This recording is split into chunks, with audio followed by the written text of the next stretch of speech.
গত 4.5 বছরে আমাদের রাজ্যে শিক্ষার যে সার্বজনীন পরিকাঠামো ছিল তা গত 4 বছরে বিজেপি আইপিএফ জোট সরকার আমাদের রাজ্যে শিক্ষা ব্যবস্থাকে ধ্বংস করে দেওয়ার জন্য প্রথম দিন থেকে মরিয়া চেষ্টা চালিয়ে যাচ্ছে।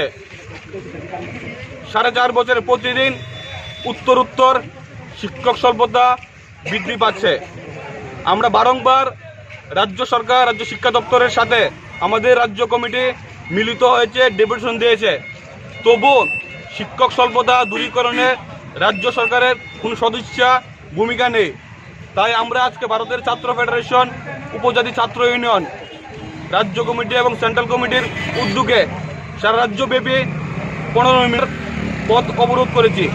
তাতে আমরা বুঝতে পেরেছি সাধারণ জনগণের দুর্ভোগ হয়েছে, কিন্তু শিক্ষার স্বার্থে শিক্ষক স্বল্পতা দূরীকরণে সাধারণ মানুষও আমাদের সাথে থাকবেন, আমাদের সহযোগিতা করবেন, ভবিষ্যৎ প্রজন্মের চিন্তা করে আমাদের লড়াইয়ে সামিল হবেন এবং আগামী দিনে যদি শিক্ষক স্বল্পতা দূরীকরণ ব্যবস্থা রাজ্য সরকার গ্রহণ না করে তাহলে আমরা আগামী দিনে সব অংশ মানুষকে এক করে বৃহত্তর আন্দোলনে সামিল হব।